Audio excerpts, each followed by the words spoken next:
country was stolen by politicians. But you elected a vision, a cure, a road to paradise. Viviro, created by our own brilliant scientists. The most effective treatment for cancer the world has ever seen. Grown within our precious tobacco. Modified with the purest fertilizer, Viviro is the key to rebuild paradise. But our paradise comes at a cost.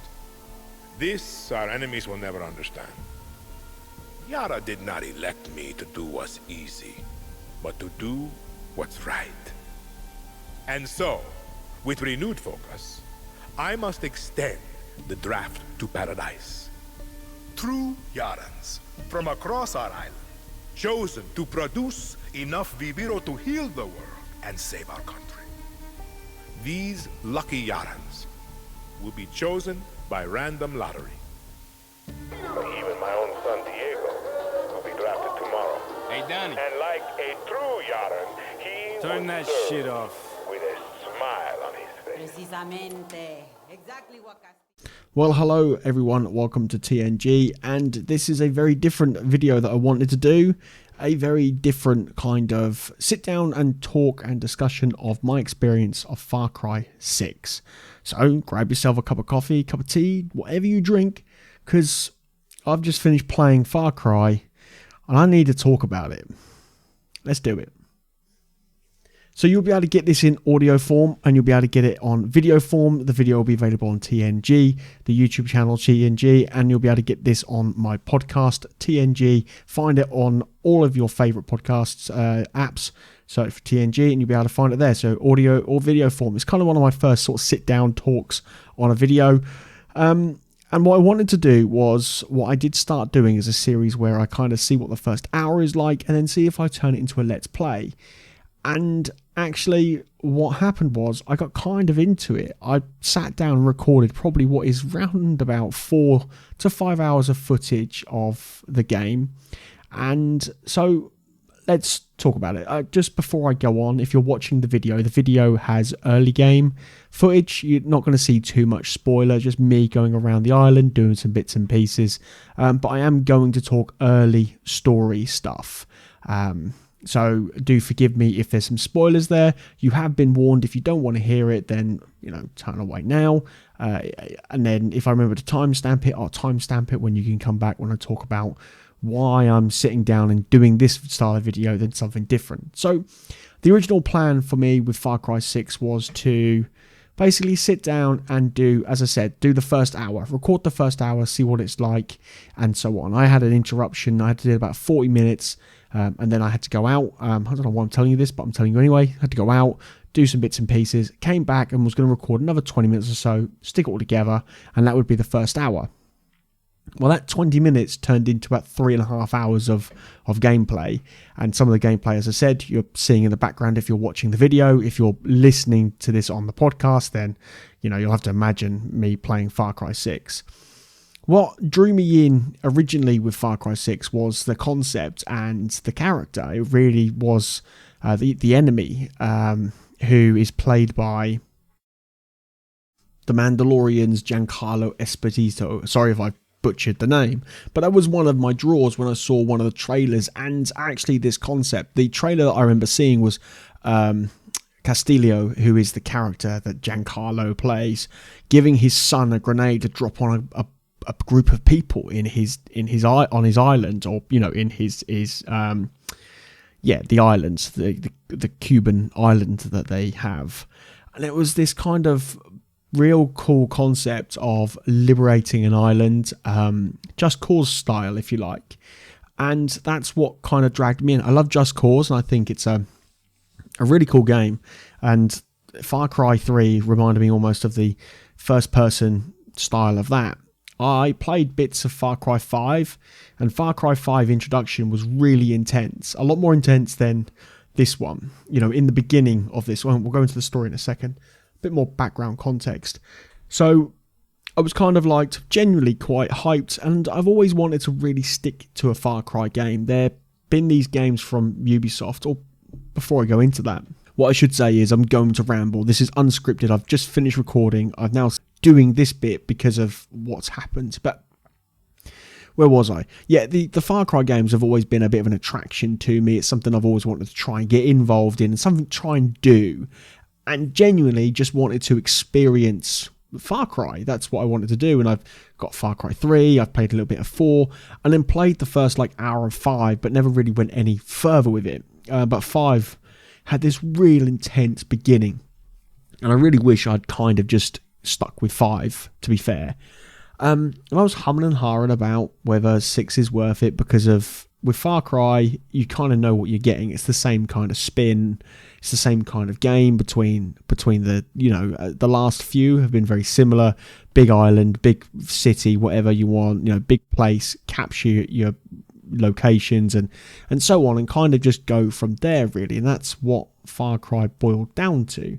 And there's nothing wrong with that at all. Far Cry is a solid game in that sense, and I have a secret obsession with Ubisoft titles. I love Ubisoft games for all the bad that Ubisoft have done, and I don't agree with anything that they've done, and the reports of the mistreatment and everything in Ubisoft. I still really like their games, the Division 2, the Tom Clancy series, and the Assassin's Creed series, these big open world games that you get lost in for a few hours, put it down and come back to it at some point, and Ubisoft have put a whole new bunch of content. One of my favourite games that Ubisoft have recently released was Immortals Phoenix Rising, and it's a game that's on my backlog to complete. It's an absolute treasure. So all of this kind of added to that kind of suspense and hype, if you like, of not like overhype, but it's not like I'm watching a game that I've watched for months and months and months release.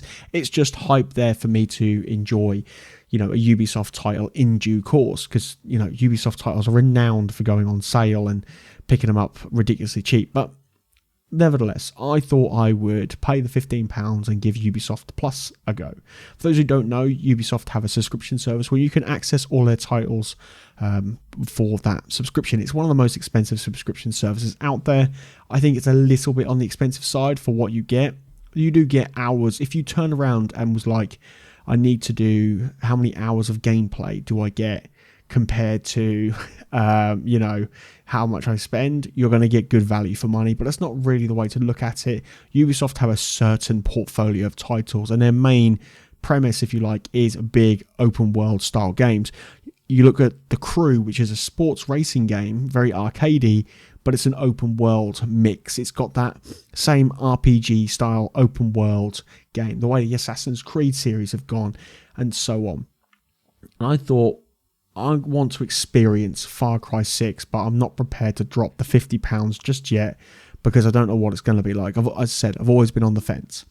So, give it a month. Simple as that. And it's a really good way of dropping in, dropping out any subscription service like that. It's just drop in, have a go, get yourself a save, wait for Ubisoft to update it in a few months, and then come back to it at some point. And yeah, I dropped the money, installed it on Stadia, and we're going to talk about that. Unfortunately, I didn't install it on Stadia, you just played it on Stadia. I've got no footage of my Stadia experience, but when I first booted it up on Stadia last night on my iPad, I was really disappointed. It was choppy at best, and I've now got really good internet in the house. I have a 500 meg download, I have like 100 meg up, so it wasn't the internet. You could tell the connection was good, and I found out it was running at 30 FPS, and I've been one of these people who's always advocated that you don't need to worry about FPS too much, but this game seemed to suit that 60 FPS, that really smooth, buttery frame rate, and it was quite jarring on Stadia, or I found it quite jarring. Anyway, the next day rolls by, which is today. I decide to boot up on my PC, download it on there. It's about a 50 gig download, so not too bad. There's some extra texture packs if your graphics card can handle it. And I install it, and I think, yep, okay, let's see what it's like. I sit down this morning, as I said, and I plan to record an hour and do it as a what is it like, and would it turn into a Let's Play? Without me knowing, this was already turning into a Let's Play. I was going to do the first hour and then have the next few episodes loaded, ready to go. And yeah, that was the plan until today. So fast forward a few hours, I've been out, come back, as I said, sat down, doing my recording, And I get to a certain point, which you'll see in this video, which I believe is probably towards the end of your tutorial island, if you like. And it crashes. It crashes 3 times in the same place on the same mission. I uninstall it, as I said, reasonably fast internet, which means I can install the game within. It's a download. I re-download it. The cloud save is there. I reset my computer, and it crashed for a 4th time. This game crashed multiple times in the same place, which has now stopped me from continuing the game. I haven't booted up on Stadia to see if I can get past that part on Stadia if there's cloud saves, because I was also having difficulty synchronizing with cloud saves.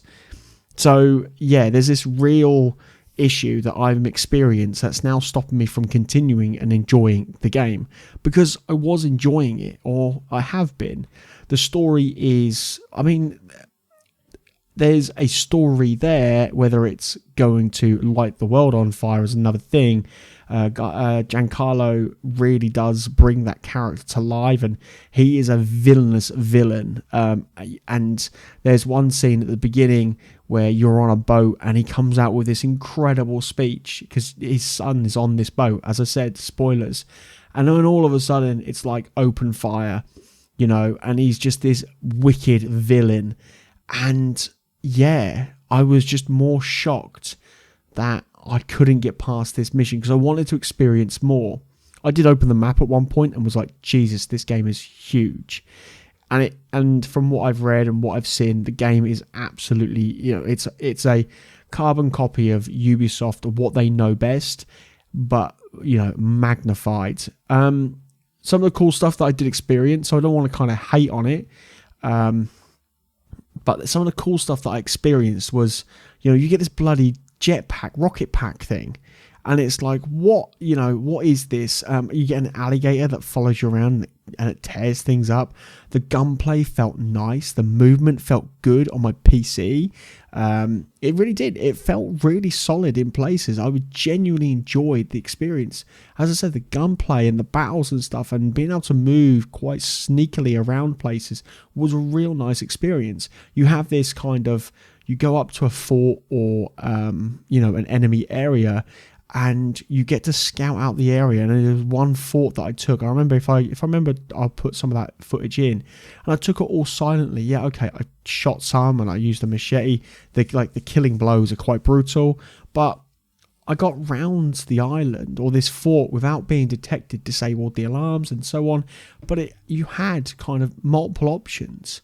And because I'd built armor piercing rounds for one of my guns, I could take out the heavy armored guys, and you know, and the other one would take out armored people, my other gun. And I was like, this is kind of cool. It's easy to enjoy. It was one of those games that you could just enjoy. It's not going to win awards at game of the, it's not going to win game of the year and this, that and the other, but what it is it's an easy time. And I think sometimes that's all that games need to be. It just genuinely needs to be a bit of a good time. And I think if you can look past some of the Ubisoft mannerisms, if you like, then it's a good experience. There's no capture the flag things in this, but you liberate outposts as it's Just Cause, but in first person mode.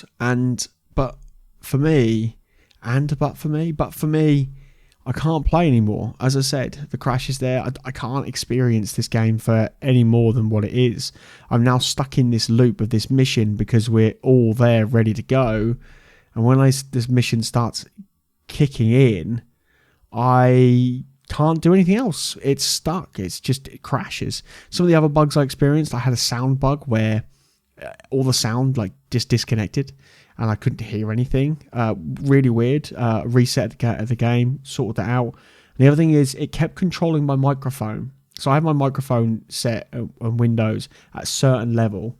I have a mixer that controls the microphone and the gain and stuff, but I have, Windows has a way to control your microphone.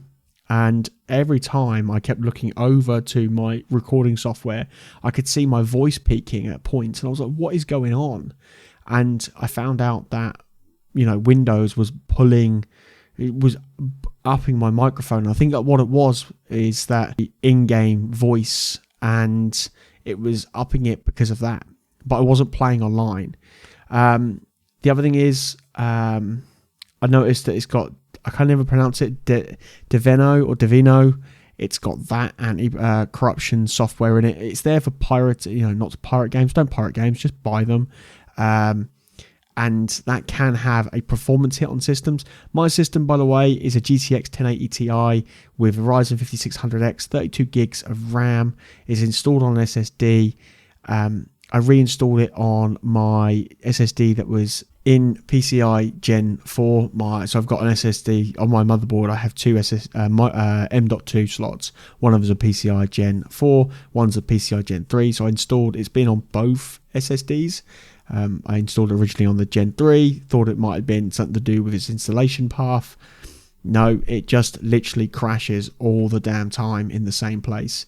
It's frustrating because I was enjoying myself, and I genuinely was, and I was looking forward to doing a full-blown Let's Play. I really haven't got much else to say. It looks good, so overall, like, if I was to sum up this video of my experience with Far Cry 5, the pros are, it looks good, it feels good, it plays good, the story's solid, the gunplay's great. When the sound is in sync, if you like, it's good. Graphically, it's a stunning game. I've played a couple of games recently, and they're just gorgeous, genuinely just gorgeous looking games. But the downside is it's Ubisoft cut and paste from previous games, which is a downside. There's no real innovation apart from a couple of weapons here or some different bits and very small, minimal sort of upgrades to the franchise. But also the fact that it's got a myriad of bugs. You scroll through Reddit, and Reddit is experiencing bugs left, right, and center. One of the Reddit experiencing is the enemy respawn rate. I didn't really experience this, but there are people reporting other crashes in places and so on. It's a real shame because I wanted to do a series with this. It's the first Far Cry that I've really sort of dropped into and genuinely thought I could do this in a few days or in a couple of weeks, because I really enjoyed it. We wouldn't be doing 100% or anything like that, but I can't at the minute. So that's kind of my thoughts and dealings. Unfortunately, Far Cry has been left with an impressions video instead of what is actually should have been a Let's Play, because it dies, it crashes, and so on. So thank you everyone for listening in this very short sort of podcast snippet. I don't really have much else to say. I can't really carry on for another 10 or 15 minutes on a podcast, if you like. But the video, as I said, will be uploaded as well to TNG, the YouTube channel. Like, subscribe, and all that good stuff. You can always unsubscribe down the line if you don't like my content. If you are listening on the podcast, thank you very much. I really appreciate you.